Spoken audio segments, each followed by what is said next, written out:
Black Star Network is here. Hold no punches! I'm real revolutionary right now. Black power. Support this man, Black media. He makes sure that our stories are told. Thank you for being the voice of Black America, Roland. Stay black. I love y'all. All momentum we have now, we have to keep this going. The video looks phenomenal. See, this difference between Black Star Network and Black-owned media and something like CNN. You can't be Black-owned media and be scared. It's time to be smart. Bring your eyeballs home. You dig?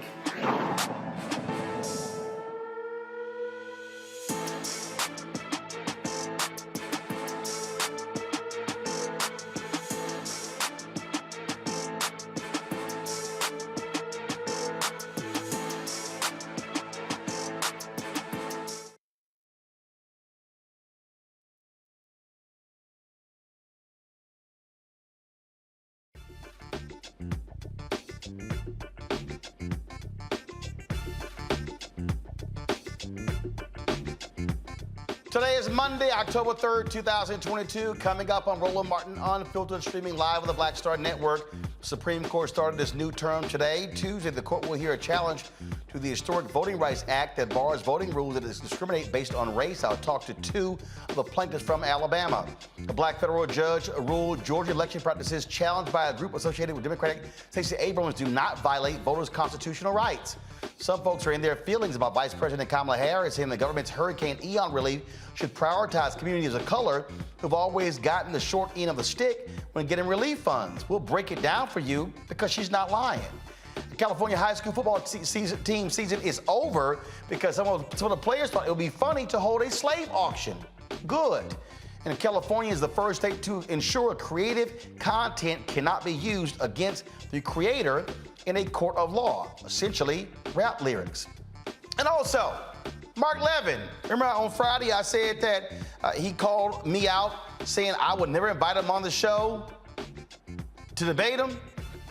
Well, being the punk he is, he hasn't responded to requests to appear on our show. In today's Fit, Live, Win segment, a nurse with type 1 diabetes and her husband developed a wellness plan for those suffering from the disease. Y'all, it is time to bring the funk on Roland Martin Unfiltered on the Black Star Network. Let's go. He's got it. Whatever the miss, he's on it. Whatever it is, he's got the scoop, the fact, the find. And when it breaks, he's right on time and it's rolling. Best believe he's knowing. Putting it down from sports to news to politics.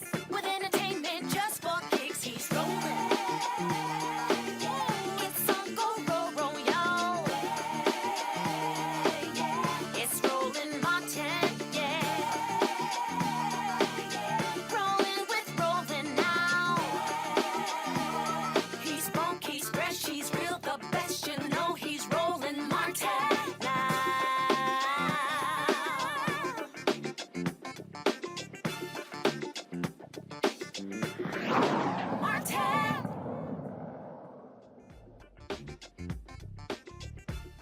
Alabama is 27% black. They should have 2 congressional seats, but the Supreme Court put a stop to that being enacted for November midterm elections. They are going to take up a challenge to the Voting Rights Act that could very well determine whether or not provide a death knell, if you will, to the 1965 Voting Rights Act.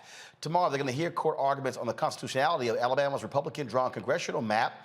A lower court, again, agreed that the redrawn congressional map violated the 1965 Voting Rights Act law by having only one district where black voters make up the majority. The Supreme Court removed a provision of the Voting Rights Act and permitted the Justice Department to check election laws in states with a history of racial discrimination. The court will look at a similar voting rights case in North Carolina and also Louisiana in the upcoming weeks, where there should be, the lower courts rule there should be a second majority black district in Louisiana, and as a third African-American. Joining us now is Kadia Stone, CREST Programs Coordinator and a grassroots community organizer for the Alabama Institute for Social Justice, and Shalay Ladaude, hopefully I got that right, a crowd fellow with the Southern Coalition on Social Justice. Glad to have both of you here. So let's break this down. The crazy thing is the court's rule, well, the Supreme Court stopped it. Then it was like, oh, there's not enough time to actually redo the districts. Well, we know that's a lie. Same thing in Louisiana. And so when you look at Alabama, 27% of the state population, you look at Louisiana, a third of the state African-American as well. And what Alabama has done, the Republicans, they basically packed all the black people into one district, one congressional seat. And without the VRA, the courts will simply allow Republicans to keep doing that. And what it does is it actually lessens black voting power because you're diluting it by putting them all in one district. You are absolutely right. We should have two based off our state population. And right now, the black voting power in Alabama is diluted. And they basically stayed the maps because they didn't want to screw over the candidates who had already filed to run for office this upcoming term. But I say it's always the right time to do the right thing. And so now black Alabamians have to go and vote for positions that align with a map that's gerrymandered, and it dilutes our vote. And look, well, their strategy is real simple. They want to help white Republicans.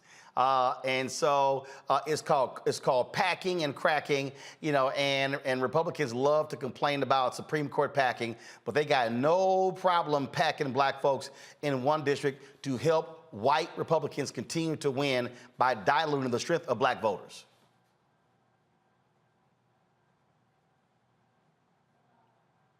I agree. So it really comes down to, so with our court case, we're really staying partisan. And we're just really focused on the power of the black vote.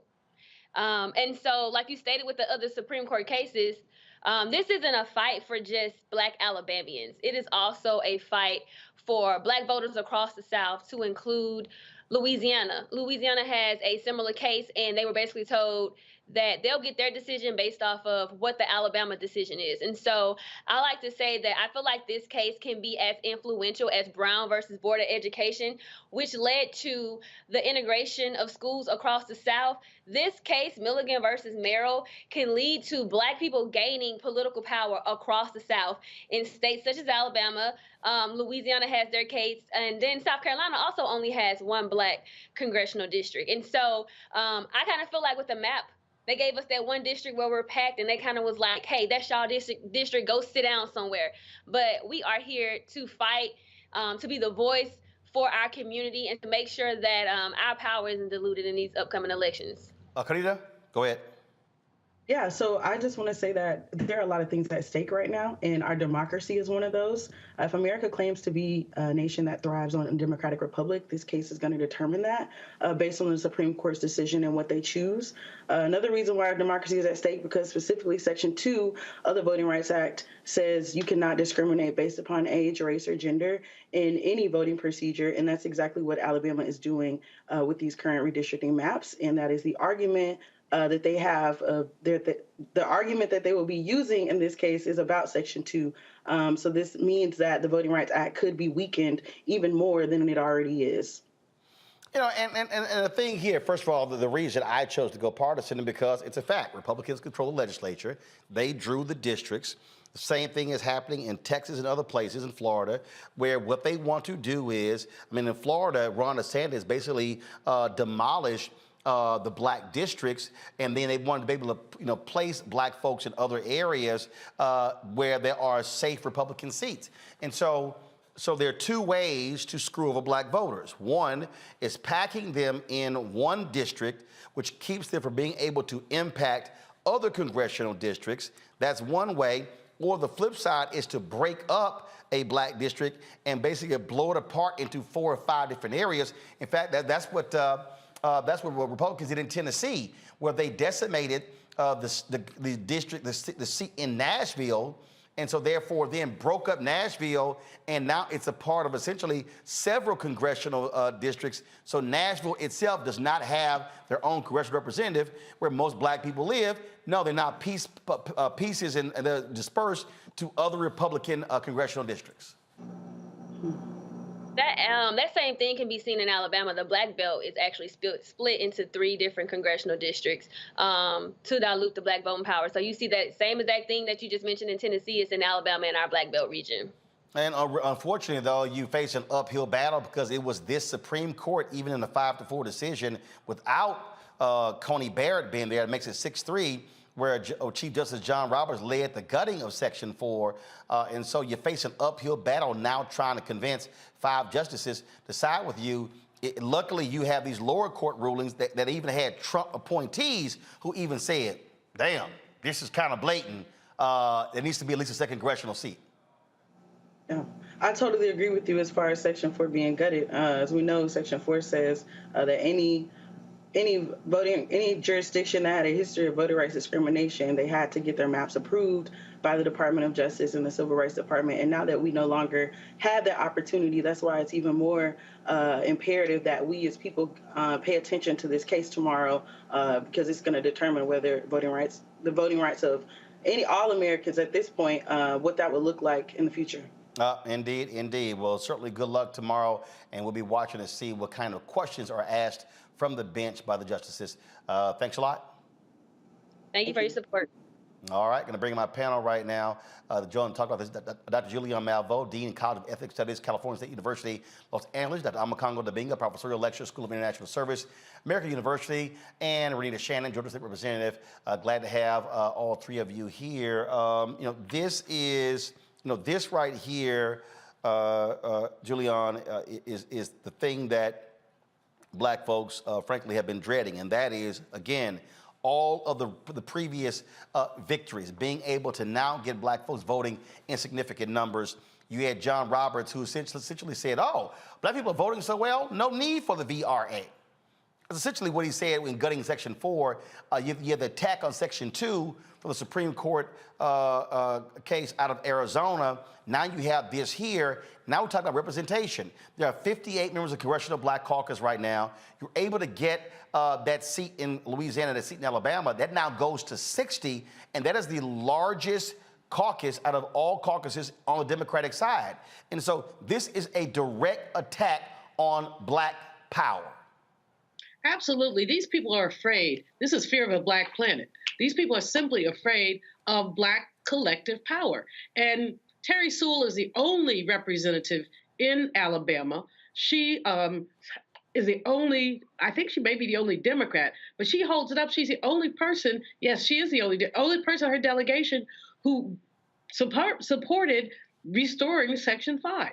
So these folks are afraid that they keep talking about democracy. That's a lie. As a young lady said in your previous segment, they keep talking about the right to vote, but unless you vote, they don't want us voting. They don't want us there. And the fact that this court is 6-3 does not bode well for us. Ketanji Brown Jackson, we love her. We're so happy that she's on the court, but she cannot make much of a difference. Where she will have power is in her dissenting opinions. If this goes down, she will be able, through dissent, to open the door for further challenges to these things that are going on. But it is disgusting, but it's where we are right now. It's simply where we are right now. Look, this is, Renita, my book, White Fear. That's what we're dealing with here. And I keep telling people, okay, why does it say how the brown of America is making white folks lose their minds? This is about power, white fear. These white folks fear another Black district in Alabama, another Black district in Louisiana, because they know, oh, that's going to mean 2 more Democratic seats in the House. They know that. And so they do not want additional Black power. Look, in Texas, with the explosion of the Latino population, there were supposed to be essentially, Texas got several, I think it was like 4 new seats. The Republicans made like 3 of them Republican, 1 Democrat, because they didn't want those Latinos putting in Democratic members. This is about power, and they want to keep white Republicans locked in power.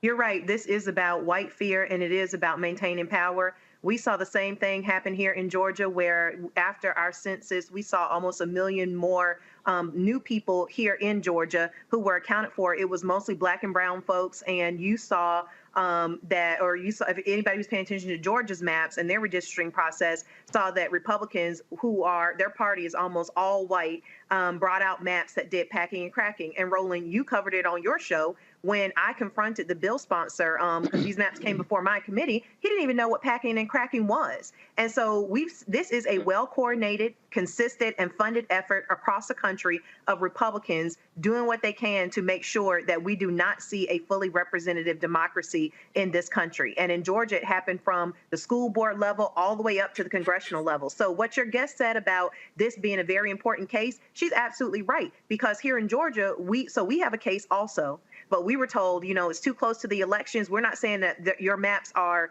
legitimate, but we're just saying we can't deal with it right now. We need some southern state to be able to get this settled in court in a way that is fair and it is equitable so that we can all have a shot at getting legitimate maps. So this is just so important, and I really hope that the general public will start to tune in and just take a look at what is happening across the country to Black voters, because it's packing and cracking. Every state you look that is heavily Black and in the South, it's packing and cracking up and down. And all of these folks, Congo, who sit here and say, I don't see what's going on. Black people haven't gotten this, haven't gotten that.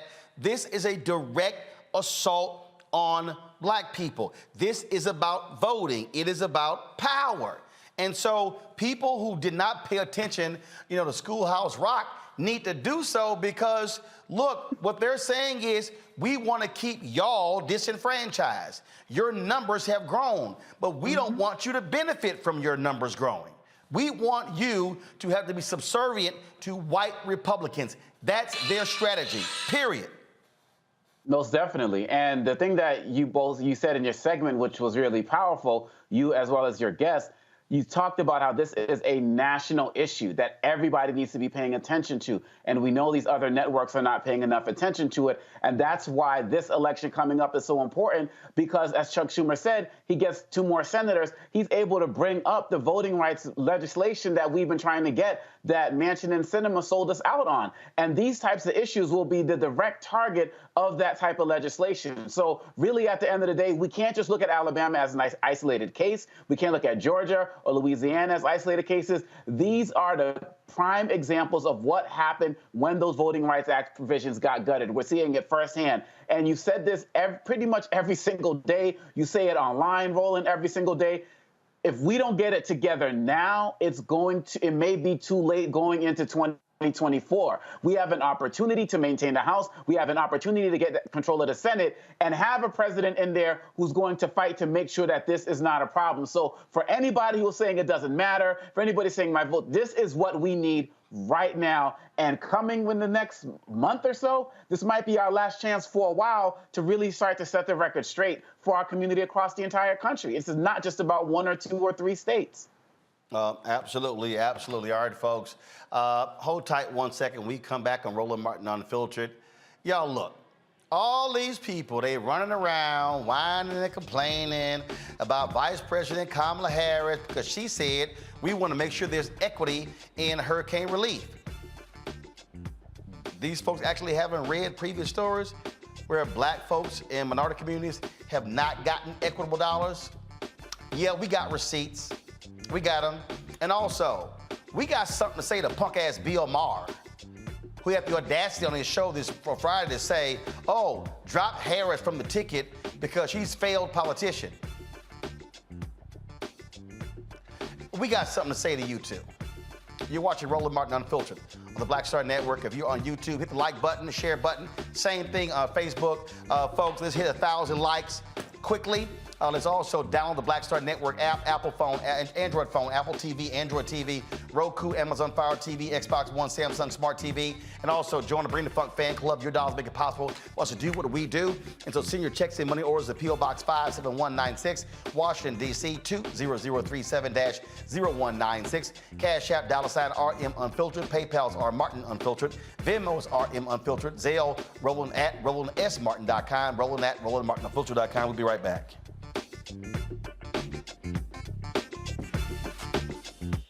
When we invest in ourselves, our glow, our vision, our vibe, we all shine.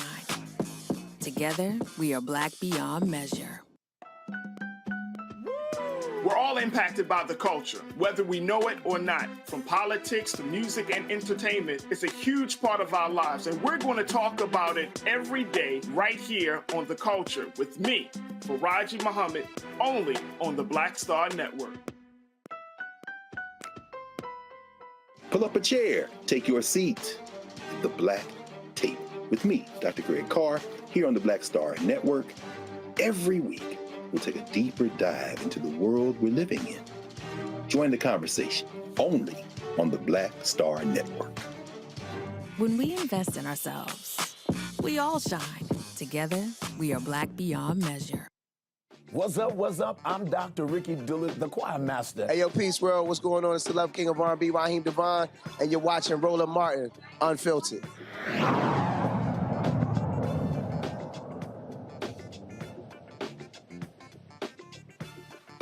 In Georgia, a black federal judge ruled against Fair Fight Action, the voting rights group founded by Georgia Democratic gubernatorial nominee Stacey Abrams. The lawsuit accused Georgia Governor Brian Kemp, then Secretary of State, of using his position as the state's top elections official to promote voter suppression. U.S. District Judge Steve Jones, an Obama appointee, ruled in favor of the state. Judge Jones found that Georgia's election practices do not violate voters' constitutional rights. Judge Jones said this about the case: although Georgia's election system is not perfect, the challenge practices violate neither the Constitution nor the VRA. This is a voting rights case that resulted in wins and losses for all parties throughout the litigation and culminated in what is believed to have been the longest voting rights bench trial in the history of the Northern District of Georgia. And so, unfortunately, that's a loss there, Renita. This is supremely disappointing to see the decision in this case, because basically what the judge is saying is that although some of the practices that are being challenged in court by Fair Fight Stacey Abrams' group may not be the best practices, black voters have been surviving and have been able to win some elections. How disappointing is that? Let me tell the public exactly what types of things are being challenged in the lawsuit. It was things like exact match, which is a policy that was basically said if you had any part of your information that was not on your voter's card, if it was different than what was on your driver's license, that could be a reason you could not vote. Let me tell you, the day that this policy was passed in committee, the chair of the committee couldn't even get my name right, nor my colleagues who's currently running for Secretary of State in Georgia. So we know that in our community, we a lot of times will have unique names that can be difficult to spell, but my name not being Mary is not a reason that I should not be able to vote. The other thing they were challenging was that we have a policy here in Georgia where if you don't vote regularly enough, you're kicked off the voting record. And so these are things. Imagine if the state said to you, hey, you know what? You haven't been driving enough. We're going to take away your driver's license. These policies were absolutely asinine, and these policies were directed at making it really hard to get registered, to stay registered, and to vote if you are a black or brown person living in Georgia. And so it's just extremely disappointing that this judge, who is a black man, could not see and understand why these policies, why he should have sided with the folks who brought the case to talk about the lack of equity for black voters here in Georgia. It's unbelievable. Speaking of equity, on Friday, Vice President Kamala Harris participated at the Democratic National Committee's Women's Leadership Forum. The topic turned to Hurricane Ian. Harris described that federal relief will be based on equity and prioritize people in communities of color, because people of color in low-income communities are most affected by natural disasters, such as this hurricane. This is what she said, y'all. I know we are all thinking about the families in Florida, in Puerto Rico, with Fiona, and what we need to do to help them in terms of an immediate response and aid, but also what we need to do to help restore communities and build communities back up in a way that they can be resilient, not to mention adapt to these extreme weather conditions, which are part of the future. On the point that you made about disparities, you know, when I was District Attorney of San Francisco, I was elected in 2003. I started one of the first environmental justice units of any DA's office in the country focused on this issue, and in particular on the disparities, as you have described rightly, which is that it is our lowest income communities and our communities of color that are most impacted by these extreme conditions and impacted by issues that are not of their own making. And so Absolutely. And so we have to address this in a way that is about giving resources based on equity, understanding that we fight for equality, but we also need to fight for equity, understanding not everyone starts out at the same place. And if we want people to be in an equal place, sometimes we have to take into account those disparities and do that work. Well, all these white conservatives all up in arms of what she said, but they're facts, and they're undeniable facts. In fact, we're going to go to a couple of guests right now who are in Georgia, in an area of Florida that's impacted, where African Americans are greatly impacted. Aletha Shapiro, she's a social, racial, and reproductive activist and organizer, and Cindy Bunyai, hopefully I pronounced that correct, Cindy, who is running for Florida Congressional 19th District. Glad to have both of you here. You heard what the Vice President said. You got all these white conservatives who are upset with what she had to say, but the facts don't lie. All across the country in previous natural disasters where minority communities were impacted, a lot of the dollars did not flow to those areas. They flowed to largely white, middle class, and affluent areas. Yeah, you're 100% right. We are sitting here in Naples in a mobile home park that had flooding that was up to one man's chest, as he described it. And you can see some of the items that they lost behind us. They're completely ruined. And we saw people getting evacuated from Fort Myers and Sanibel, and that was the priority. Those wealthy areas in Southwest Florida got their needs met before these folks who are still to this day without power and without resources for their homes. And they weren't even told to evacuate here until it was too late. They found out when the water was rushing up. Yeah, they evacuated in the middle of the night, as one man told us.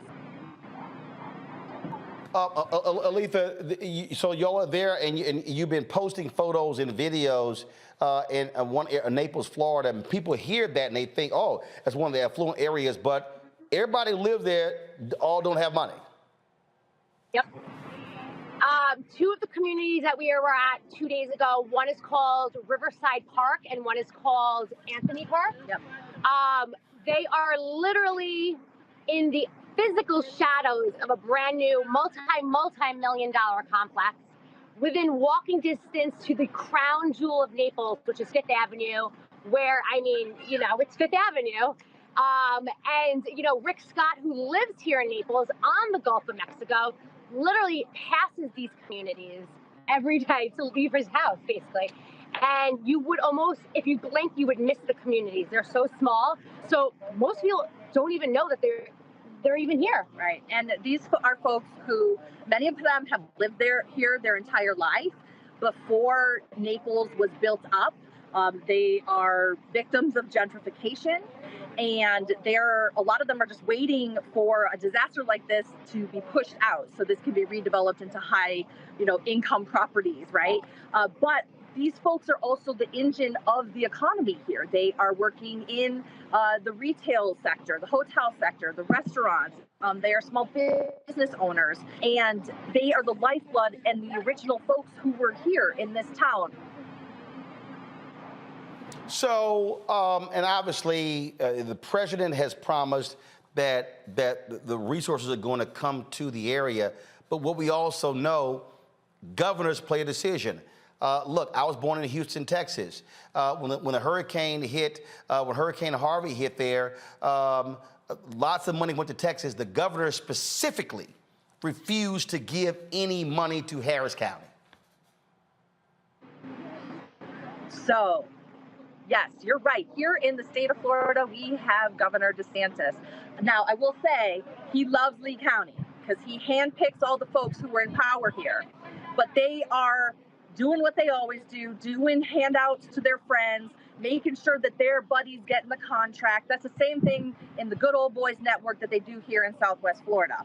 And what we've also seen here is that, much like other Republican-run areas in our state and around the country, you have people who are completely incompetent running things. So they waited to the very last minute to give the emergency evacuation order. We had less than 24 hours to evacuate for this devastating storm. Many places, most places like where I live up by Fort Myers, we had only like 3 hours before we were supposed to be sheltered in place to evacuate.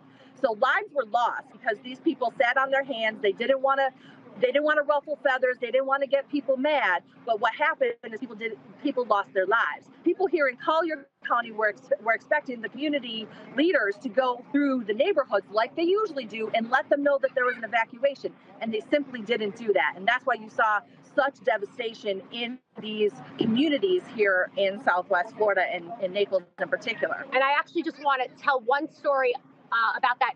We met a lady in Anthony Park. Her name is Jackie. She lives here her whole life. She's 66 years old. She said that she never got an evacuation order. In the middle of the night, she needed to be evacuated. She said it was the most disgusting experience ever, that they were treated like complete animals. They arrived in an open air vehicle. They were shuffled in, a bunch of elderly people with rain. You know, the hurricane was coming down on them. And then they were basically dropped off in the mall parking lot that was covered, and they left with no information. They were freezing, they were wet, they were terrified. There's a hurricane going out right outside where they're watching. They had no Wi-Fi, no access. They were stranded there. She said she's never been treated so horrible in her life. And this woman, she lost everything. Yeah. And she just paid off all her furniture, her new floors. And what do you even say? Lifetime of work for her. And that's been very common, the situation. And part of it is that the resources that are here right now have been focused on that search and recovery, focused on the islands, which predominantly are where the wealthier folks live. So all of the regular stuff that people around the communities who don't live in beachfront homes need is not a priority right now. They're still very much in total disaster mode on those areas. So people who have been without power for a long time and their food is rotten, they're still stranded in their home with flood waters like in Harlem Heights. Those folks are getting some attention, but it's from the community. It's from organizations. It's from people like Aletha and our friends here who raised money to get out and get funds. And we're going door to door and we're setting pop-up shops for supplies all over the community, because there are places that there have literally been nothing up until now. Until we showed up. Right. They said, nobody's been here. Nobody. Not until you came. Nobody has helped us. All right, then. Well, Cindy and Aletha, I appreciate the work that y'all are doing out there, and we'll certainly keep beating the drum to make sure that this happens. And certainly, I hope the same people who are whining and I hope the same folks who are whining, complaining about the vice president will actually look at your social media to understand that she was right. Thank you so much for allowing us to uplift all these stories. That really means a lot to the community. Thank you. We appreciate it. Thanks a lot. Thank you. All right, folks, we want to give you a sense of, again, stories that have been done showing exactly how these areas have been impacted. So, and how black communities have been harmed, okay? And so, guys, come on, pull it up, please. All right, so listen, this right here is a piece in the New York Times last year. Why does disaster aid often favor white people? The federal government often gives less help to black disaster survivors than their white neighbors. That's a challenge for President Biden, who has vowed to fight both inequality and climate change. So you're whining about Vice President Kamala Harris and what she said. Hello. Here's another one. Hurricanes disproportionately harm black neighborhoods. It's because of environmental racism. Okay, here we go. I mean, again, can you disagree with these? Fine. White New Orleans has recovered from Hurricane Katrina. Black New Orleans has not. Okay? Now, numerous stories, y'all. Numerous stories why FEMA aid is unavailable to many who need it most. Numerous stories have been showing this. EPA just detailed all the ways climate change will hit U.S. racial minorities the hardest.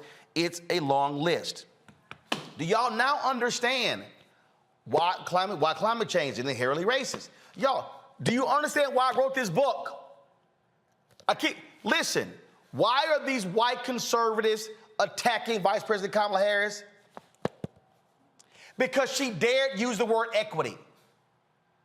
And I told y'all, they do not like the fact that she's talking about equity. They don't want equity. They hated multiculturalism.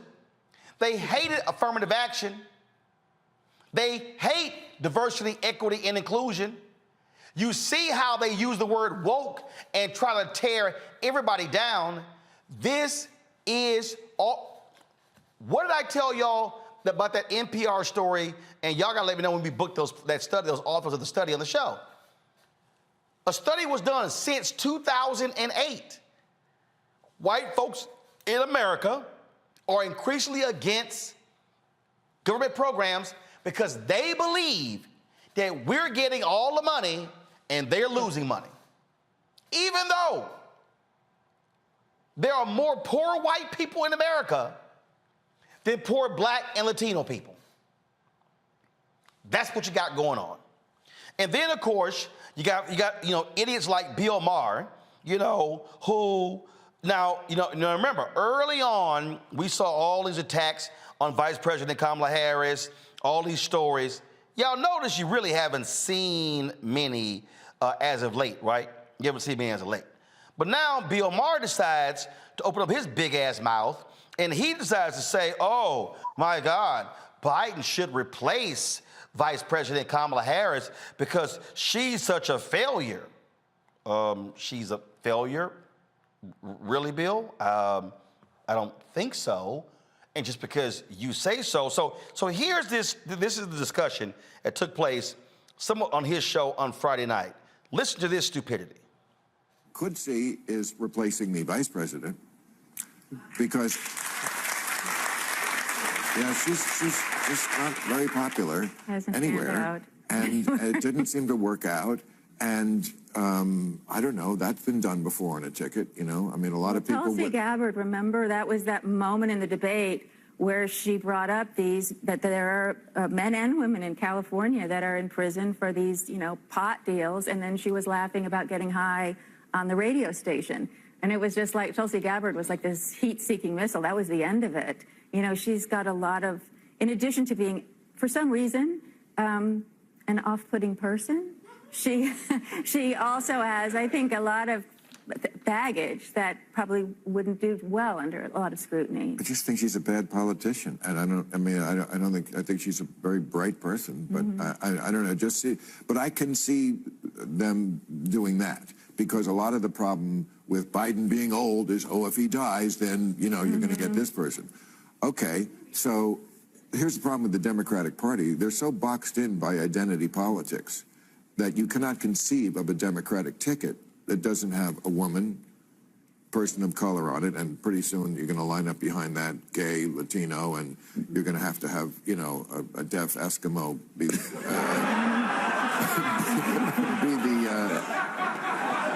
I think it's Alan. But am I right that they are boxed in by identity? Well, first of all, I see it differently in that I don't think Kamala has caught fire yet or found her footing. I think that's true. I think the polling data says that. But I don't think that she would be a weight on the ticket. What I will say is this. You talk about identity politics.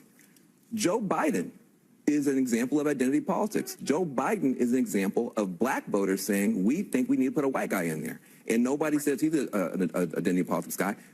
Pence. How do you get Pence? You have Trump, who is not the most saintly guy in the world, needs somebody whose identity is conservative Christian. He goes and gets Pence. So politics is about identity. That's what it is. But whenever there's a person of color or a woman, we say, well, that's identity politics. It's all identity politics. You just got to put a ticket that can win. And that's I don't know. I have. All right. So I had somebody who came up to me last week at CBC, older sister, and she said, Roland, I love watching your show. I used to watch it all the time, but you cuss too much. See, what I just played is the reason why I cuss. And I told her, I said, I don't cuss that much. I'm trying not to cuss. But that bullshit is why it will make you cuss. That crap right there. And Van was nice to him. Van was real nice to him. First of all, the little white woman,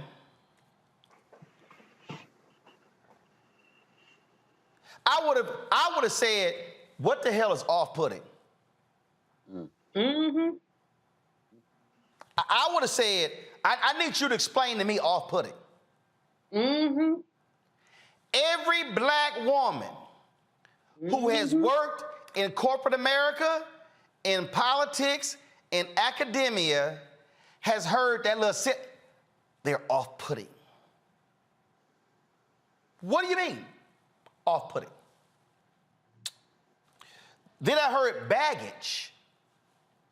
First of all, she straight lied. It has been totally refuted, that lie about Kamala Harris locking up millions of people because of weed. That lie has been refuted.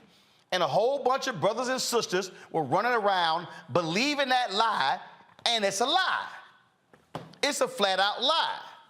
And in fact, my man Drew comments, Drew, y'all follow him on social media. It was so funny because he's done a number of videos. Y'all, let me see if we can get Drew on the phone about this whole weed deal. It's a lie. So that woman just lied, and Bill Maher said nothing in correcting her. Then he said, bad politician. Do you know who is the most effective person for the White House right now in talking about the Dobbs decision and Roe v. Wade in the political context? Vice President Kamala Harris. Do you know who played a significant role in pushing Biden on the student loan debt relief? Vice President Harris. Now, did she have a rocky first year? Of course. Of course. But y'all notice all of the Harris's awful stories, y'all notice how they just disappeared. But see, this is how folk like Bill Maher throw this kind of crap out. But now let me get to the crust of what I want to deal with. Bill Maher said, the Democrats have boxed themselves in by identity politics. This is the favorite phrase of white liberal / progressive men like Bill Maher. Because these white men don't like the fact that they no longer are plan A, plan B, plan C, and plan D. Let me say it again. White fear ain't just about white conservatives. White fear is also about white liberals, white progressives, because the operative word is white.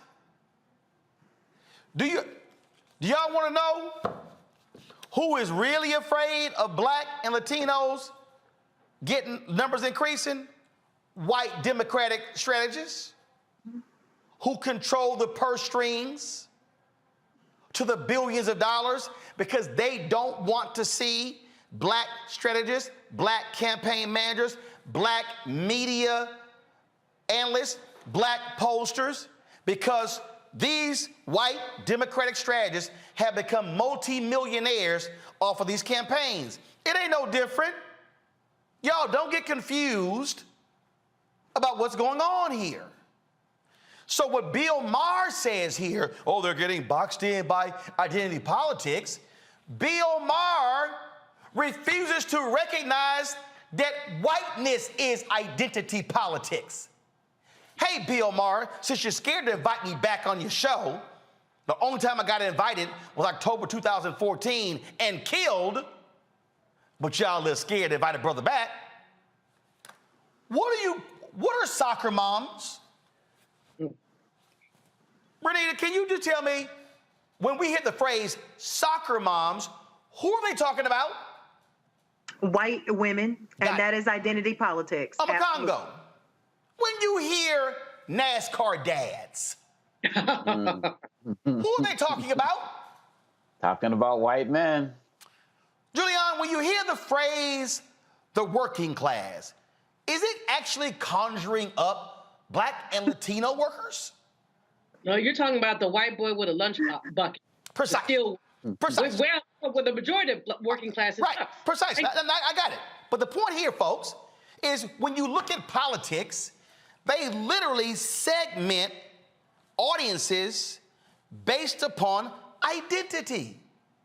Do y'all actually think for a second they only do it when it comes to Black and Latino folks? And you heard Bill Maher, well, next up, they're going to be lining up the gay and Latino, I forgot the little dismissive comment that he used. Y'all, this is what we're talking about here. Clock. And so you got to be aware of white so-called Democrats and progressives who themselves, they don't like the fact that we now get to have a voice. We now get to have a perspective. Bill Maher is one of those white men. And see, Bill Maher thinks because he slept with a lot of black women and he smoked weed with a lot of black people, he thinks he's a brother. You're not. Bill, you are a white man. You talk like a white man. You live like a white man. And you don't want to accept the reality that this is a world that is no longer being dominated by white men. White men like yourself are threatened by black people, black men, black women, Latinos, Asians. That's a fact. You don't want to own up to that. And what y'all do is y'all sit here and purposely lie on Vice President Harris, and then the stuck on stupid people who do no research, who listen to disinformation and misinformation, they run with it. Well, and see, this is why y'all get mad. Roland, why you interrupt people? Because when people come on my show and lie, I stop them. They lie, I stop them. Bill Maher should have known with all the weed he smoked that what she said about Kamala Harris, locking up all of these black and brown people because of weed, was a lie. But when you're not a real journalist and you're playing a smart media person, you're really a comedian, and there's some smart comedians, you don't have the research at hand, so you can't say, I'm sure that's not true. So that woman, and again, just so y'all think I'm confused, I'm going to play what Caitlin said, which is a lie, and I'm going to bring my man Drew in, and I'm going to bring the panel in as well, because y'all need to understand why we do this show. It's because people with like Bill Maher, with major platforms, when they throw that stuff out there, then folks will run with it. And then it spurs stories and blogs and podcasts. And that's how it gets built. Oh my God, Vice President Kamala Harris is so awful. She's so terrible. She should be replaced in 2024. With who, Bill? A young white guy? Hell, you complained about gays and Latinos. So Pete Buttigieg, I guess you don't pass Bill Maher's test. Oh, AG Secretary. But Sarah, sorry, you're out. What Bill Maher is essentially saying is, please, white people only apply. So let me just play again. To listen to this, I want y'all to listen to clearly what is being said here. Could see is replacing the vice president because, yeah, she's just not very popular anywhere, and it didn't seem to work out. And I don't know, that's been done before on a ticket, you know. I mean, a lot of people. Tulsi Gabbard, remember that was that moment in the debate where she brought up that there are men and women in California that are in prison for these, pot deals, and then she was laughing about getting high on the radio station. And it was just like Tulsi Gabbard was like this heat-seeking missile. That was the end of it. She's got a lot of, in addition to being, for some reason, an off-putting person, she also has, I think, a lot of baggage that probably wouldn't do well under a lot of scrutiny. I just think she's a bad politician, and I think she's a very bright person, but I don't know. But I can see them doing that because a lot of the problem with Biden being old is, oh, if he dies, then you're going to get this person. Okay, so here's the problem with the Democratic Party. They're so boxed in by identity politics that you cannot conceive of a Democratic ticket that doesn't have a woman, person of color on it, and pretty soon you're going to line up behind that gay, Latino, and you're going to have, a deaf Eskimo. A deaf Eskimo. What that is a white man making fun of the fact that you have more than qualified black, Latino, women, and gay candidates, but for Bill Maher, hey, only white straight men need apply. That's really what he's saying. Drew, I called you because you just heard what that fool Caitlin had to say, and Bill Maher did not correct her at all. Drew, can you hear me? Hear you loud and clear. You hear me? All right. So she sat here and just lied.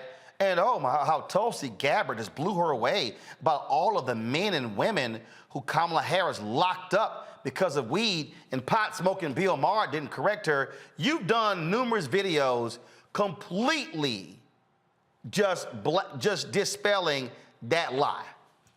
Well, yeah, because it's not true. It's pretty easy stuff to look up too.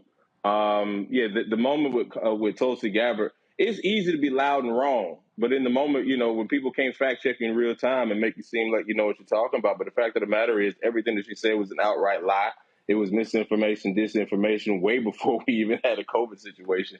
But Kamala Harris literally is the opposite of what that. She did not lock up a bunch of black people for weed. As a matter of fact, when she became San Francisco DA, over the length of time of her DA reign, the admissions for state prison marijuana imprisonment fell 66% over her predecessor. Like the last guy locked up 135 people to state prison when marijuana was the most serious charge.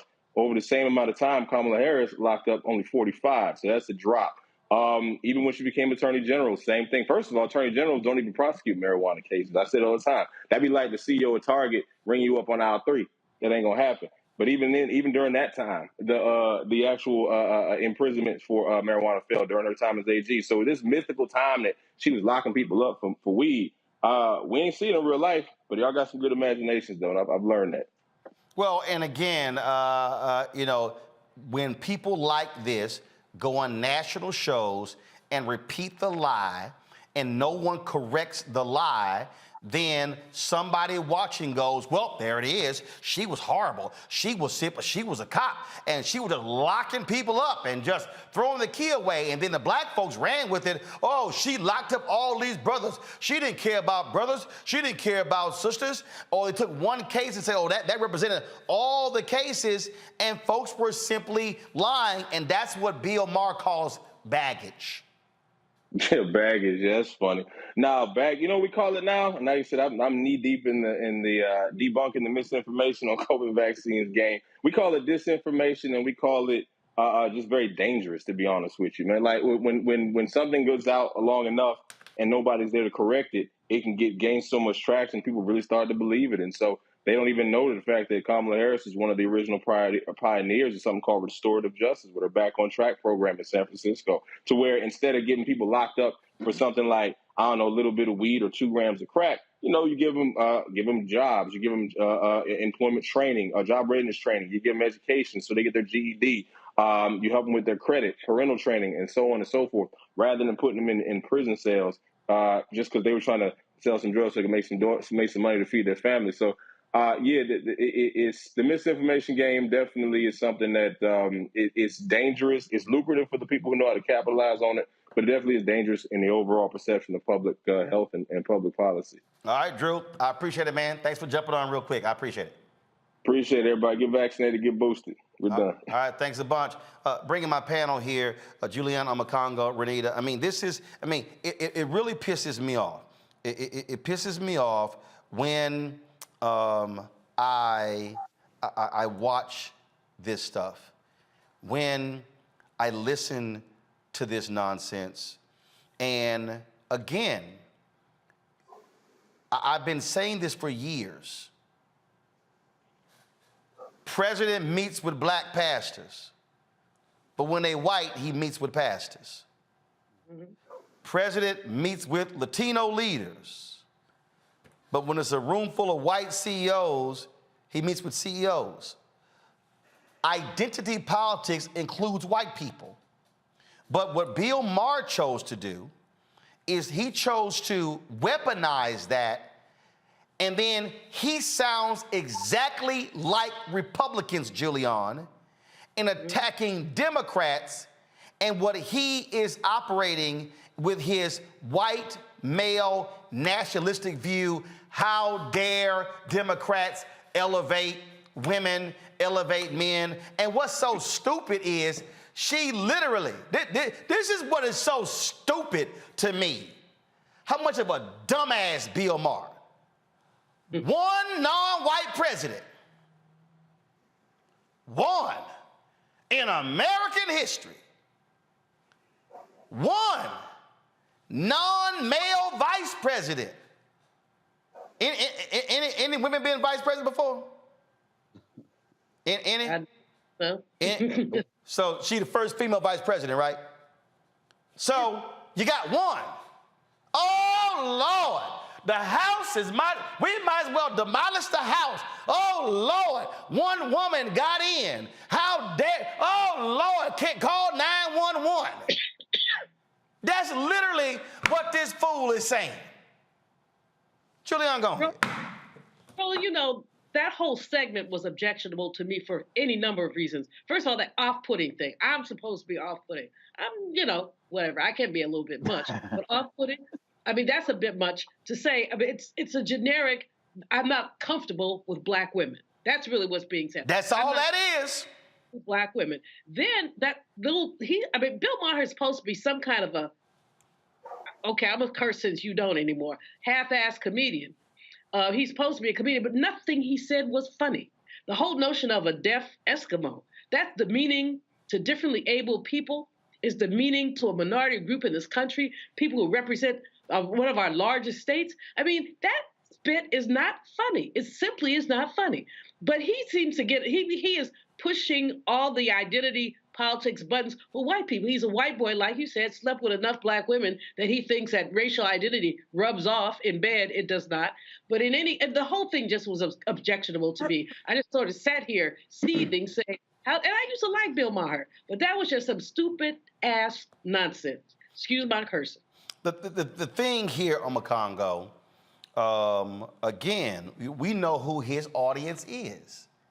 And again, when I talk about white fear, how the browning of America is making white folks lose their minds, we've got to stop acting like, oh, it's just those white Republicans. No, there are white Democrats, white progressives. Oh, they're in Hollywood. They're in corporate America.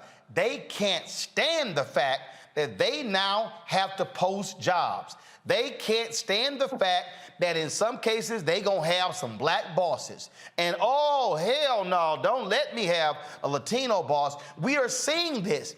Whiteness has always defined America, and what they don't like, when one gets in, it's like, damn, the whole world's going to pot. So, and if I was on the show, I would say, okay, Bill, since you criticize having a woman and having a black Latino, well, fine. Who your top three choices?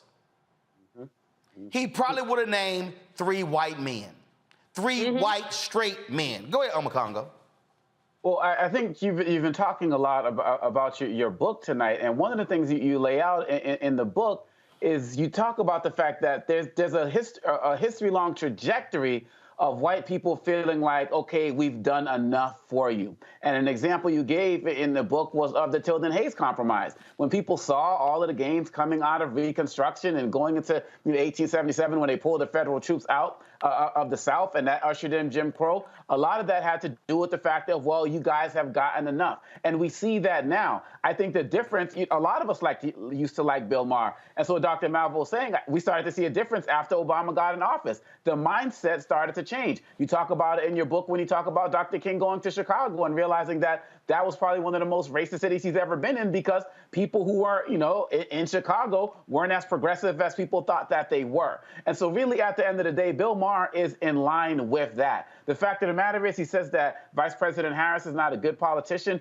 Excuse me, she was a senator in a state that's not majority black. So what is he talking about, really, at the end of the day? And the role of the vice president is to put out the agenda of the president. So she's doing exactly what she's supposed to be doing and more, because she's been more vocal in her role than Biden was when he was under Obama, as relates to speaking out heavily about these social justice issues. And she's definitely more vocal than Mike Pence was. So really, at the end of the day, this dude is mad, he's angry, and he's really just sees black women in a particular light and is not ready for them to actually have real power and to manifest itself. And Van Jones, you should have challenged him on his points as well. Well, and Renee, that particular point that Oma Congo makes there in terms of how often she's been out there, that is the point. One of the reasons people trash her is because she's been more public and more vocal than any previous vice president. And so she has a larger target. Most VPs out of sight, out of mind. Biden was, Pence was, we could keep going back, Gore was. And so Biden has provided her a much larger platform. I mean, look, Saturday night at the Congressional Black Caucus Foundation dinner, she spoke and he spoke. I have attended the CBCF Phoenix Awards dinner for years. Julian, you have as well. I cannot remember ever where the president spoke and his vice president spoke before him. Now, people can say, well, that's because she's a black female. Okay, but he could have easily said, you the VP, sit down there, you can attend, but I'm speaking. No, he shares the stage. That's a part of this whole deal. But again, folk like Bill Maher, like a lot of white men, there they go. They picked that black woman up there, and oh my gosh, she's horrible. We need to replace her. No, it's exactly like you said. And the reality is most people cannot even remember the name of previous vice presidents. You know why? Because all they have done is pretty much been in place in case something happens to the president. She has been more active, and that is why people do know her name. But to your point, Bill Maher just makes a case of something that I always say, which is racism is bipartisan. And people need to realize that there is a segment of white people within the Democratic Party who also have a fear of replacement theory, just like white conservatives do. And they are thinking about replacement theory of black folks becoming the posters, the strategists, and almost exclusively the candidates. But the DNC can listen to Bill Maher if they want to, but they will be learning some uncomfortable lessons, because we have seen ticket after ticket where you put up two white straight men and Democrats lose. So what people like Bill Maher have to realize is that this is a black party.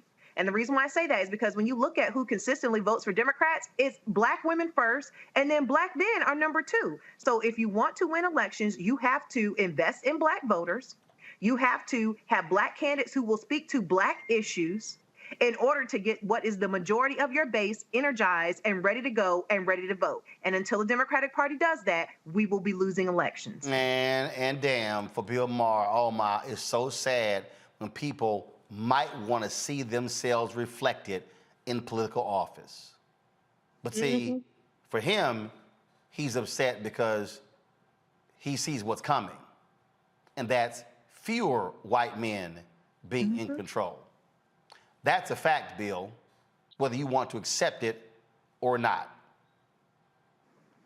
Folks, got to go to a break.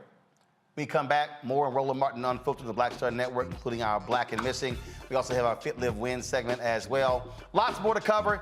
Please, folks, support us in what we do. Download the Black Star Network app, Apple phone, Android phone, Apple TV, Android TV, Roku, Amazon Fire TV, Xbox One, Samsung Smart TV. Join our Bring the Funk fan club. Of course, send your check and money orders at P.O. Box 57196, Washington, D.C. 20037-0196. Cash App, $RM Unfiltered, PayPal, R Martin Unfiltered, Venmo's RM Unfiltered, Zelle, Roland at RolandSMartin.com, Roland at RolandMartinUnfiltered.com. If you're on YouTube, if you're on Facebook, Twitch, all the platforms, hit that like button. Okay, we should be at 1,000 right now. This don't make any sense, y'all. And get your copy of White Fear, How the Browning of America is Making White Folks Lose Their Minds. You can get the book on all platforms from the publisher Ben Bella Books, Amazon, Barnes & Noble, IndieBound, Bookshop, Chapters, Books A Million, Target. Download it on Audible. We'll be right back. When we invest in ourselves, we're investing in what's next for all of us. Growing, creating, making moves that move us all forward. Together, we are Black beyond measure. Hatred on the streets, a horrific scene, a white nationalist rally that descended into deadly violence. White people are losing their damn minds. An angry pro-Trump mob storms the U.S. Capitol. We've seen We're about to see the rise of what I call white minority resistance.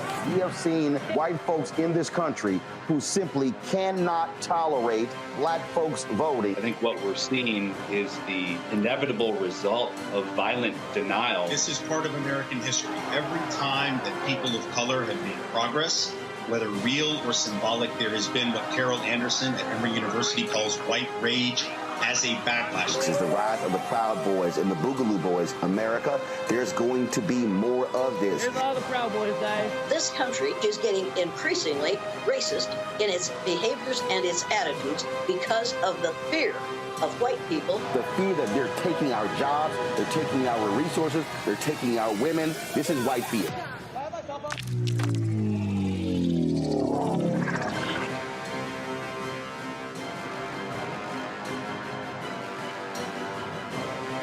When we invest in ourselves, we all shine. Together, we are Black beyond measure. Don't you think it's time to get wealthy? I'm Deborah Owens, America's Wealth Coach, and my new show on the Black Star Network focuses on the things your financial advisor or bank isn't telling you.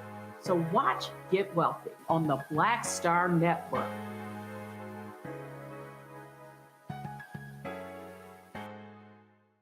Hi, I'm Vivian Green. Hi, this is Essence Atkins. Hey everybody, this is your man Fred Hammond, and you're watching Roland Martin, my man, Unfiltered.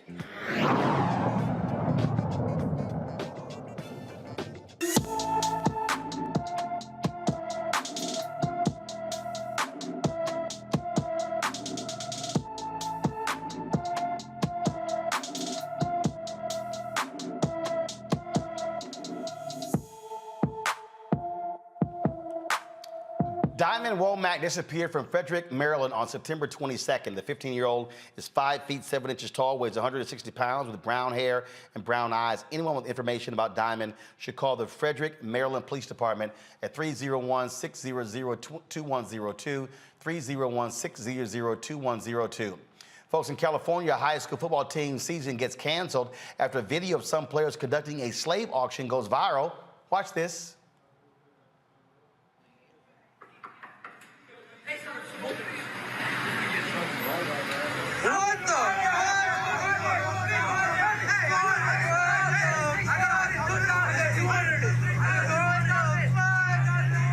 This happened at River Valley High School in Yuba City, California. Some football team members participated in the prank auction of black teammates. School district officials saw the video, and the Yuba City Unified School District Superintendent Doreen Osumi called the video unacceptable and deeply offensive.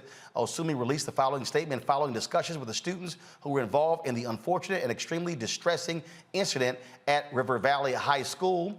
I can confirm that those who participated will not be playing the rest of the season. They violated our student-athlete code of conduct, which they all signed and committed to follow, and that will not be ignored or minimized. As a result, we do not have the necessary number of players to safely field the varsity team and must thus forfeit the remainder of the season. The junior varsity team will continue with their season, and sophomores and juniors from the varsity team can join the junior varsity team to finish their season. Reenacting a slave sale as a prank tells us that we have a great deal of work to do with our students so they can distinguish between intent and impact. They may have thought this skit was funny, but it is not. It is unacceptable and requires us to look honestly and deeply at issues of systemic racism. We know that corrective action may be required in accordance with policy, but it is education, honest, open discussions, and instruction that will guide our students to realize that their choices and actions have consequences. At this time, the district and site administration are working earnestly to identify lessons and programs to help our student body learn from this situation. When students find humor in something that is so deeply offensive, it tells me that we have an opportunity to help them expand their mindset to be more aware, thoughtful, and considerate of others. Omakongo, here's one thing that also jumps out. If that was my son or nephew, and that was standing right there. Hello. Hashtag team whip that ass. Will be, y'all think I... See, we as black people, we are also going to have to make clear to this generation, you don't get involved in no bullshit like that. Yo, I mean, that was the first look. The response from superintendent was perfect in terms of hitting all of the right tones. But my mind all day, Roland, has been wrapped on these black students and what they have been taught or not taught at home to feel the need. Because I don't care if this is hazing, I don't care if this is any type of peer pressure. When you are taught as black people to stand on your principles in every way, shape, or form, you in no way, shape, or form participate in something like this. And we have seen all across the country our young black students demonstrate incredible courage and fortitude in the face of serious adversity, whether it be at sporting events, whether it be at Black Lives Matter protests, and just our young people have made us proud in every single way, but not all of them. And so we really need to find out what is at the heart of something like this, because really, quite honestly, at the end of the day, the reason why this concerns me is twofold. Number one, this happened in a state like California. You know, this isn't like Arkansas and all of these where people are trying to ban black history and stuff. I also saw that I think some of the kids who were there were possibly Latino as well.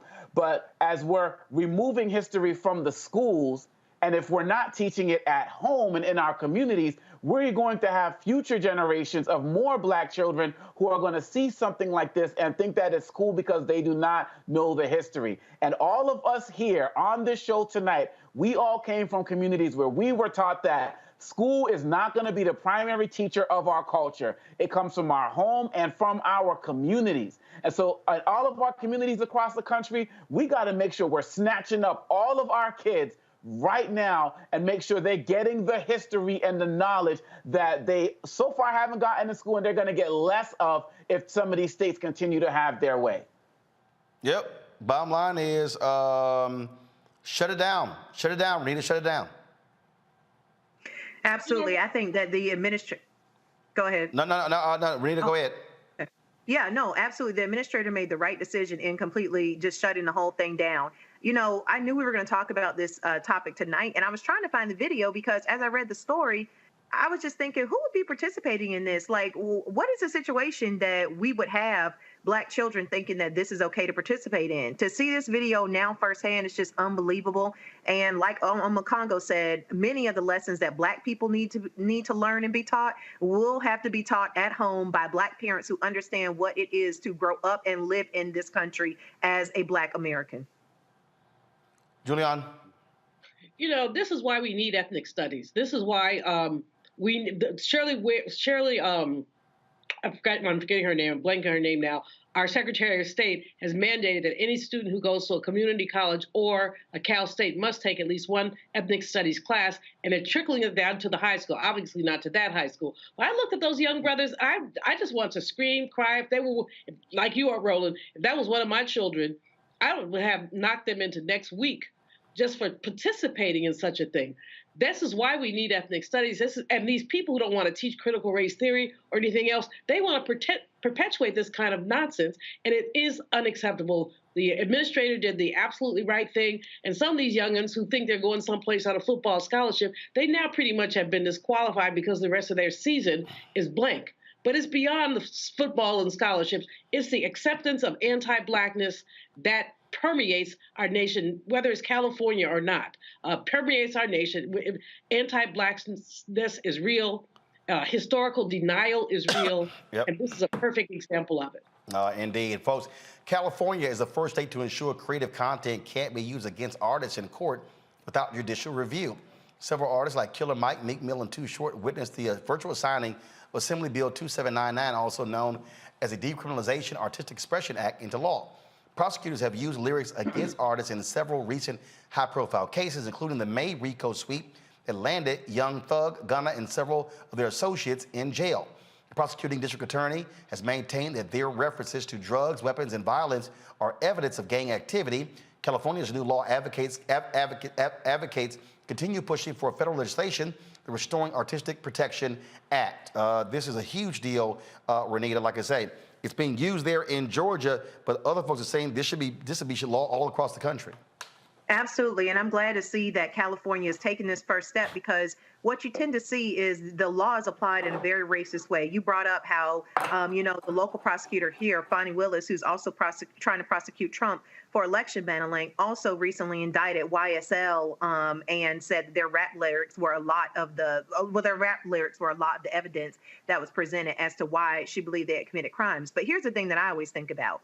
There is in it, you almost see this against Black rappers, and we have seen this even since the 80s, where rap lyrics are taken as evidence, but you never see this applied to the white boys. If you Google gore metal or death metal, you will find a genre of music that basically talks about in detail horrific killings of folks and supports cannibalism and all kinds of just gross details that really sound like people who have actually murdered people in the way that they are describing these murders. And these folks are never prosecuted. So this is just one of those things where it's like anti-Blackness in this country is so high that even things that are historically a part of our culture, which is hip hop, you can see prosecuted pretty much just for it being a part of the culture. Congo. Look, as a rapper myself, I wouldn't want people using my lyrics. I remixed a Biggie song, and I started out as I sit back, relax, read a book, watch the press. I think about the world leaders that I'd like to X. Like, I don't want people coming at me and saying I was trying to assassinate folks. These are just songs. And going off of what Renita is saying, my thoughts are twofold. People don't take guys like Arnold Schwarzenegger and take what they did in The Terminator and use it in court cases and the like. And so, yeah, you got to protect our artists. At the same time, I think our rappers need to be mature enough in understanding that other states have not made this ban, right? So they are going to come for you. And you have to know that, and you're going to put out your lyrics. You have to know that these might be potential consequences. It's wrong, it's racist, and it's another way to target Black men. And so artists have to really make that balance if they want to take those chances in the states that they're in until they get these types of laws passed. All right, folks. You know what? Let me do this here. Let me go to a break. We come back. Yo, I love driving white conservatives crazy. And poller Mark Levin was just beside himself on Friday after I moderated the voting panel at Congressional Black Caucus Foundation, ALC. He went on a 12-minute rant on his show and said I would never invite him to my show. Well, somebody called me that night, and I did. They ain't responded in 3 days. Hit Dog Will Holler. I'm gonna play some of that for you and talk about on the flip side. Plus, we're gonna talk about in our Fit, Live, Win segment, a woman who battled type 1 diabetes. She's trying to help others as well. You're watching Roland Martin Unfiltered on the Black Star Network. YouTube folks, hit the damn like button. More than 2,000 of y'all just hit the button. It ain't that hard. Like, move on. If you're gonna comment, hit the like button, all right? I wanna see 1,100 by the time we come back from this break. Back in a moment. When we invest in ourselves, we all shine. Together, we are Black beyond measure. I've always said this, rather than to continue to fight for a fair piece of the pie and the equal slice of the pie, I want my hand on the knife that cuts the pie. And to that extent, who bakes the pie and who puts it in? And that's one of the things that got me involved in going into politics in the first instance. I'm tired of people making decisions for me. Right. And mine. I want to be a part of that decision-making process. And luckily, it has paid off in terms of seeing the progress that many people in America have made, particularly people of color. One thing bothers me now that we seem to be losing that. Right. By saying that we've got to be more concerned with other people than those people who were here. We built America.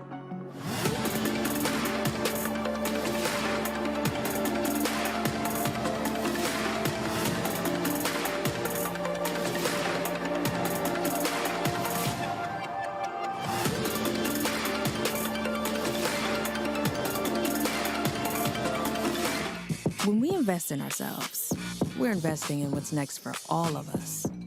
Growing, creating, making moves that move us all forward. Together, we are Black beyond measure. Hatred on the streets, a horrific scene, a white nationalist rally that descended into deadly violence. White people are losing their damn minds.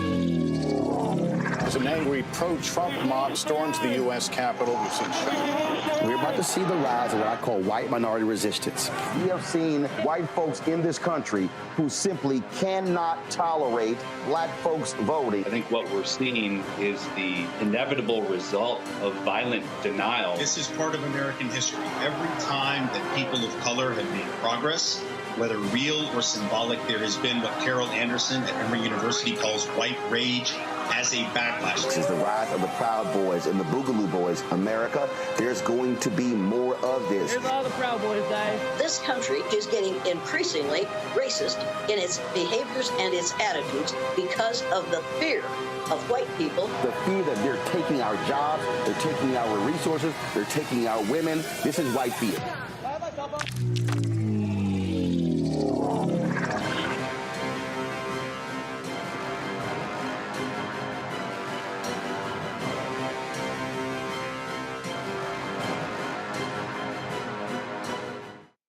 Hey, I'm Donnie Simpson. Hi, I'm Eric Nolan. I'm Shantae Moore. Hi, my name is LaToya Luckett, and you're watching Roland Martin Unfiltered.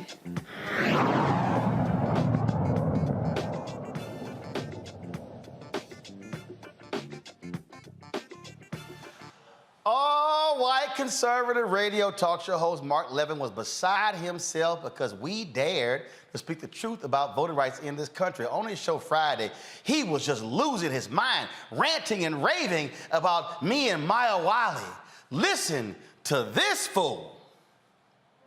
So the party that believes in democracy doesn't even care or comprehend that we're not a democracy, that we're a republic, a constitutional republic. Not a democracy. And the framers were very clear about that. You cannot have a majority vote on whether you have unalienable rights or whether natural law exists or whether your individual liberty should be expanded or shrunk. That's just voting. Voting is certainly an important aspect of a republic, but it's not the end-all and be-all. Freedom is. Any civil society. And so we have Maya Wiley, civil rights activist at the Congressional Black Caucus Foundation, Voting Rights Forum today, and Roland Martin. So you see, when they say they believe in democracy, they don't even believe in our Constitution. Let me just say this briefly before I get to this. They oppose the Electoral College. They oppose the filibuster, which really is the defining process in the United States Senate. They attack the founding, which means they attack the Constitution, which followed the founding. They attack separation of powers. They attack the Supreme Court. They want to pack it. They've tried multiple times through their history. They do not believe in this system. They wanted to pass a national voting system that would have violated at least 3 provisions of the Constitution. And this is what I'm talking about. They do not believe in freedom of speech, certainly not yours. They do not believe in the free exercise of religion, as they try and not only exclude it from the public square, but exclude it, period, depending on if you want to make... I can't listen to... They don't believe in the founding. Slavery? Sorry, Mark. We don't believe in slavery. Excuse us that we don't just exalt the slave-holding founders. Excuse us if we ain't all hyped about the 3-5 compromise. They don't believe in religion. Mark, black folks more religious than y'all. Hell, we had to believe in Jesus just to deal with you Jim Crow racists. He going on and on and on about they don't believe in this and all. We not a democracy. We a republic. They don't believe in the Constitution.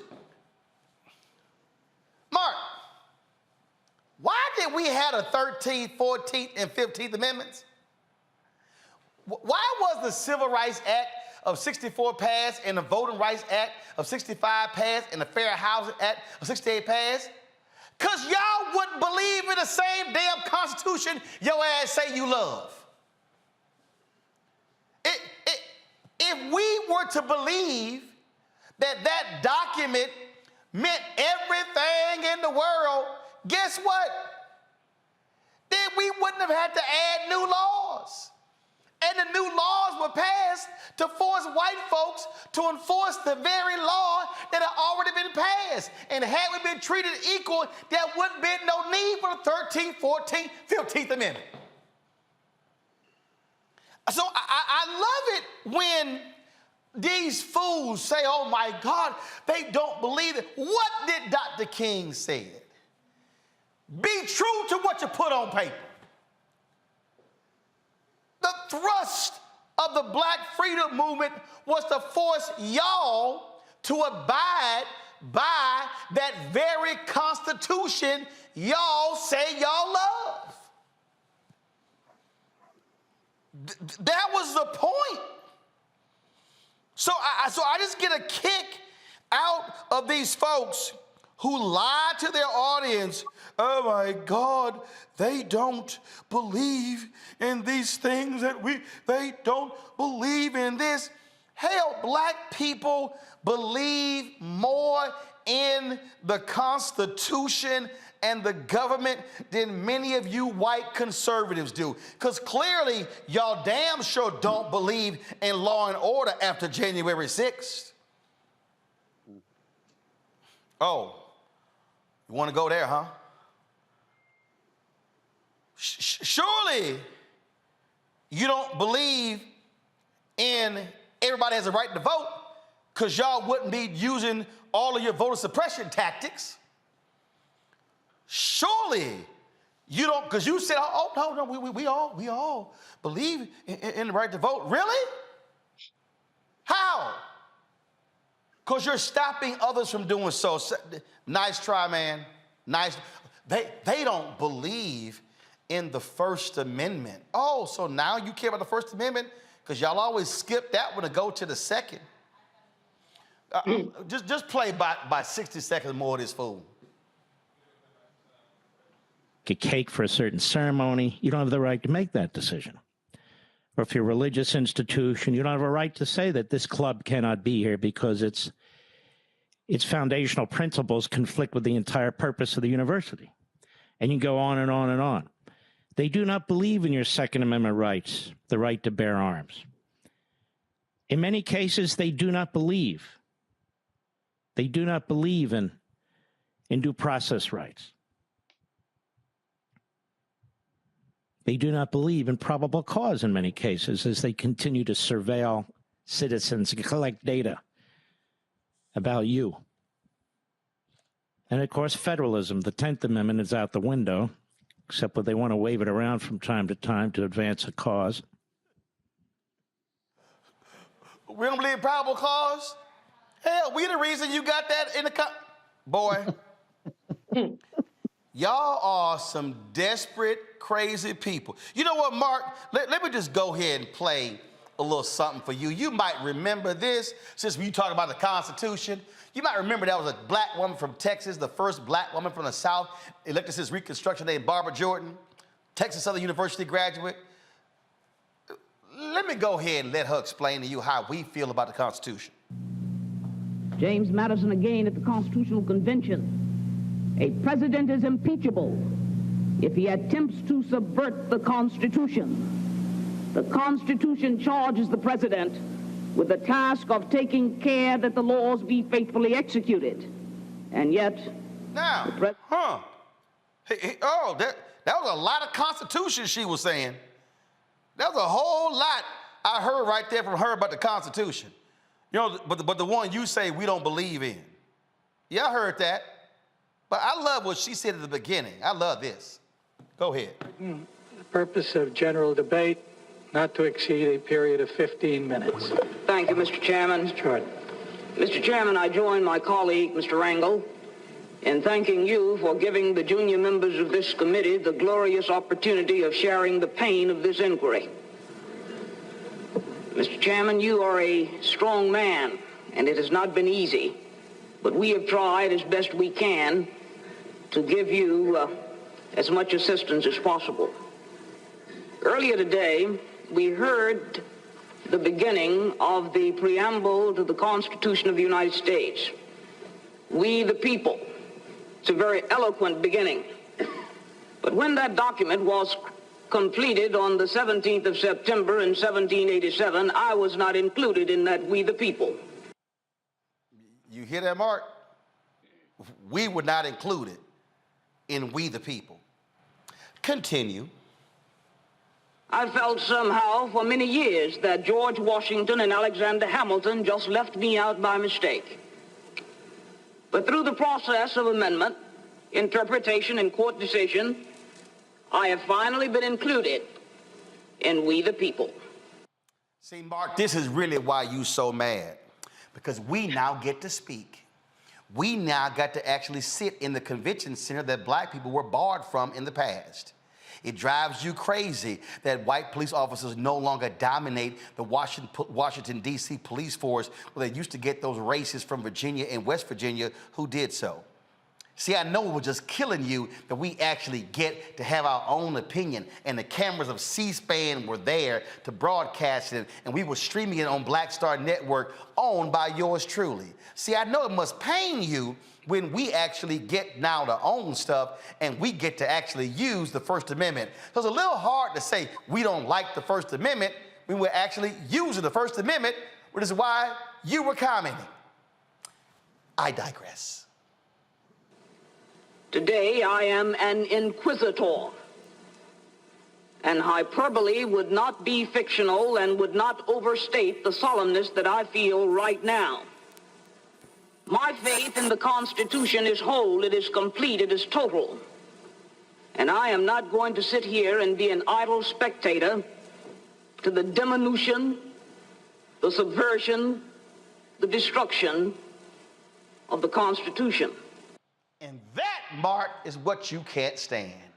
You cannot stand that we have read the same Constitution y'all wrote. And what you cannot stand is that we have used that same Constitution against you. We have used the same Constitution that was not written for us and was not designed for us to force y'all to give us the same respect and rights as you had when you were born. That's why you so upset. And then in your rant, you sat here and said, oh, he would not invite me on his show. Well, Mark, I invited you on my show Friday night. Ain't heard from you Saturday or Sunday or Monday. Did so on Twitter. A producer reached out. Y'all ain't said nothing. Because you know why? Because your little weak ass didn't think I was actually going to do it. You can come on this show anytime and we can have that debate. I'll go on your radio show. I'll go on your Fox show. I'll meet your ass on any street corner in D.C. I'll meet you in a phone booth. I'll meet you anywhere. You can pack the audience with all your fans and I still show up to whoop your ass. Because I ain't afraid of you or nobody else. So you tell me, Mark Levin, when you want to go at it. I'm always ready. I don't even need advance warning. You just say when. See, this right here, Julian, Congo, and Renita, is what drives them crazy because, see, they think they are the experts on the Constitution. And what they cannot stand is that we are not going to accept a document that never had us in mind. We are going to change it in order to, it is relevant in the 21st century. That, Julian, is what drives them crazy because white men like Mark Levin cannot handle the fact that they, just like Bill Maher, they no longer get to call all the shots in 21st century America. And that's why they've been manipulating the law. That's why they've been suppressing the vote. That's why they've been attempting to sideline Black voices. And that's why Bill Maher had the temerity to say something about, or was the Caitlin, one of them, all white people look alike to me, but said something about Kamala Harris being off-putting. It is off-putting to have white people opine about people they should not even talk about. That Levin person, I don't even know who he is, never heard of him. That lets you know how much TV I don't watch. But clearly, his rant was so inappropriate and so unlettered, ignorant. We talk about what they don't believe. He doesn't know what we believe. Congo? At the end of the day, it's really sad because you could have really just interchanged Bill Maher and Levin in terms of the segments, and it goes straight to your point that whether we're talking about these liberals or conservatives, on some level, some of these guys are the same. And not only, Roland, have we fought to improve this country in every way, shape, or form in terms of making it as good as it's promised, we've also fought to improve it for everybody else. There's not a single right that we have earned in this country, that we have fought for in this country, that has not applied to everybody else. When you talk about things like the 14th Amendment, when you talk about policies that have started to exist like affirmative action that have benefited white women more than anybody else, anything that we've ever gained in this country out of our hard sweat, blood, and tears, we've never just kept for ourselves. People are always talking about this concern about, well, people are concerned about Black people becoming part of the majority because they're afraid we're going to do to white people what they did to us. That's not in our nature to do. I mean, when these white men went to fight for the Civil War, there were a lot of Black men left at home with these white women. Was there massive slaughters and destruction going on all over these plantations? Black women just uprise and start trying to kill as many Black women as possible who are left behind? That's not in our nature to do that. It's not in our nature to be evil and violent, but it is in our nature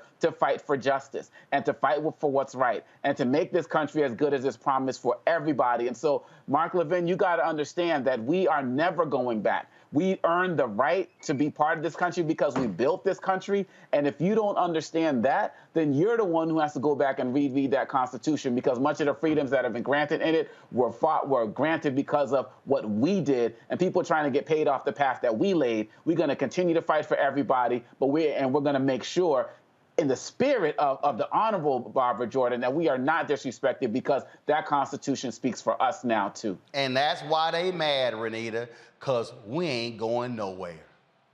Right. And I'm with Dr. Malveaux, except I'm not going to be as nice about it as she was. Nobody cares about Mark. Nobody cares about Mark's tears. Well, let me say I don't care. And nobody even really knows who Mark is. And so the reality is that these are the type of white men that you see who are always waxing poetically about federalism, states' rights, and how Black people don't love the Constitution or even know how to read the Constitution, which is really just a racist trope. No, the Constitution is not Black people's Bible, but actually we've done a better job of adhering to the Constitution, because I didn't see Black people show up to the Capitol and try to burn it down and also try to overthrow the government just because their candidate of choice did not win. The reality is that white men like him are freaking out. because they are understanding that they are not the only people who will have a voice in this country, and they will not automatically just be in charge of everything. And they love democracy until it means that they can no longer be in charge. So bye, Mark. Nobody cares. Well, it's like I told Richard Spencer this when I debated that white supremacist on TV One. Y'all go to it. Tell you you've got to prepare yourself. You've dealt with a bunch of guilt-ridden, silly whites all your life, and we are waking up. We are recognizing who we are, and we see an amazing future. Hey, Richard, so you better get ready. I'm telling you right now, Richard, here's the deal. 1619, 20-odd Africans arrived, Fort Comfort, Virginia, okay? 1619, 397 years ago. Trust me, we're resilient. We're not going anywhere. And I'm going to tell you right here, and as my frat brother Vertner Woodson Tandy said, 1937, we will fight until hell freezes over, and then we will fight on the ice. You better go work out, because you got a fight on your hands. Thanks a bunch. That's same for you, Mark Levin. I'll be back in a moment.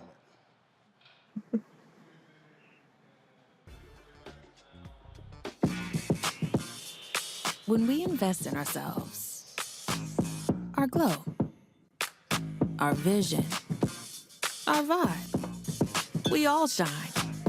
Together, we are black beyond measure. Hi, I'm Dr. Jackie Hood Martin, and I have a question for you. Ever feel as if your life is teetering and the weight and pressure of the world is consistently on your shoulders? Well, let me tell you, living a balanced life isn't easy. Join me each Tuesday on Black Star Network for A Balanced Life with Dr. Jackie. We'll laugh together, cry together, pull ourselves together, and cheer each other on. So join me for new shows each Tuesday on Black Star Network, A Balanced Life with Dr. Jackie. When we invest in ourselves, we all shine. Together, we are black beyond measure. We're all impacted by the culture, whether we know it or not. From politics to music and entertainment, it's a huge part of our lives, and we're going to talk about it every day right here on The Culture with me, Faraji Muhammad, only on the Black Star Network.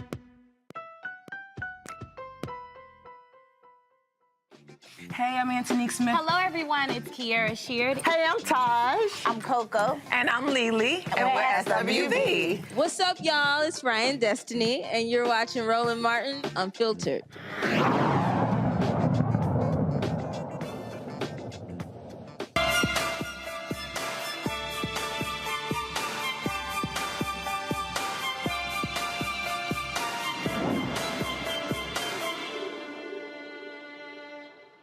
She's battled type 1 diabetes all her life. Now, Marquita Butler wants to help others. She and her husband have developed a customized fitness and dietary plan for those who have diabetes to reach their health goals. Their one rule, you got to keep moving. She joins us right now from Lithonia, Georgia. Marquita, glad to have you here. So you say keep moving, and it's interesting. You know, a lot of people, they get focused on, oh my goodness, you got to be lifting weights and working out, cardio, whatever. But I've had other people say, look, your body needs to be in constant motion versus being sedentary. Is that what you're saying? Correct, for sure. And so you developed this, but really what led to it? Yeah, type 1 diabetes, but was it friends or the families who you were seeing having the same problem, and you said, hey, these folks need some help? I'm also a registered nurse, so I take care of these patients on a daily basis. So my goal became to become focused on prevention more so than curing disorders and diseases. Because once you get to the phase of being diagnosed, it's very hard to be cured. So the main thing is you want to live with it and be able to live a healthiest possible life.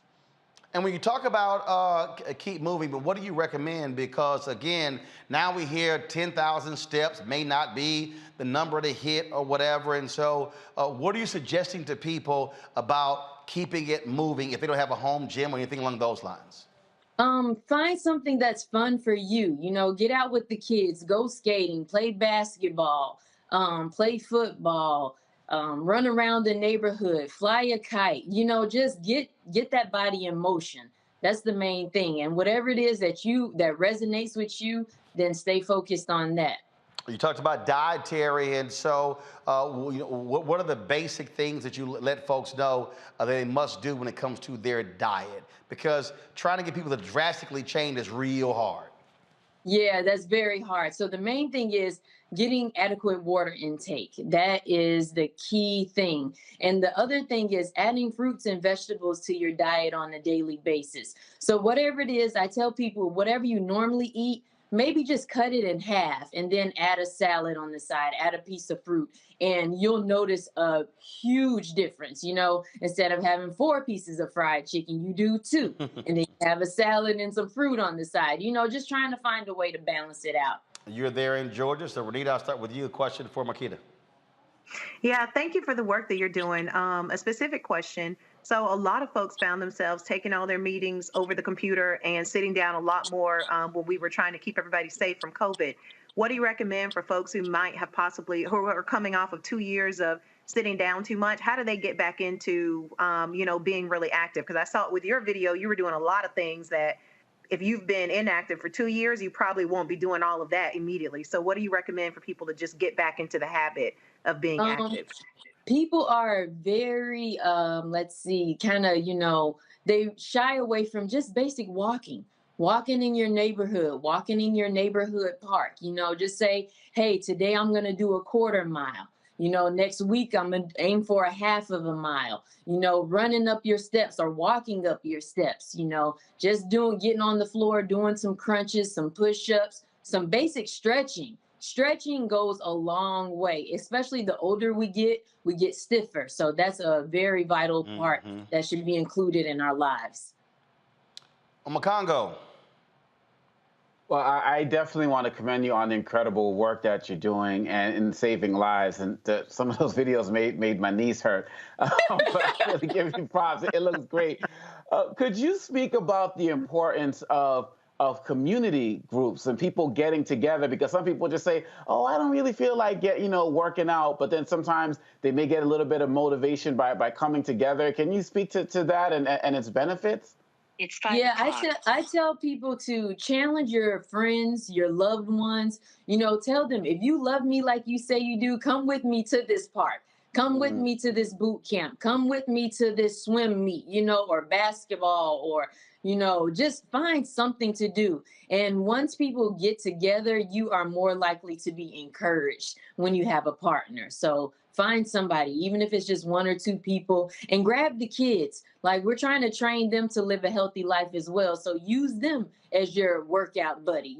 They're trying to burn some energy off anyways. So it's very important to include them as well. Julian. Sister, first of all, I watched your video, and goodness gracious, I don't think I could do any of that. So I know what you mean when you say extreme workout. But what does extreme workout mean for someone like for an ordinary person who does spend probably most of the workday in front of the computer or, at a meeting, and basically I let my exercise routine go during COVID. I still walk a lot, but extreme, what does extreme workout mean to an ordinary person? To an ordinary person, it seems like a lot, but I always say start from the basics, go from, just the walking, the stretching, the moving your arms, to just, up and down, just get in motion. That's all. Whatever that means for you, just move. All right. There are folks out there who want to get more information on your fitness and dietary plan. Where do they go? They can go to butlersextremetraining.com, or they can reach me at Instagram at @thegoldengoddess_. All right, then. So, look, we appreciate it. Thanks for putting together, and good luck with it. We appreciate it. Thank you much. All right, Renita, Makongo, Juliana, I certainly appreciate y'all being on the show. Thank you so very much. Folks, that is it for me. I'll be seeing y'all for tomorrow from New York City, tomorrow and Wednesday. I got to go tape the appearance tomorrow on the Breakfast Club for my book, White Fear. Be sure to get your copy, folks. White Fear, how the browning of America is making white folks lose their mind. Available at Ben Bella Books, Amazon, Barnes & Noble, IndieBound, Bookshop, Chapters, Books A Million, Target. You can also download it from Audible or order through your favorite black bookstore.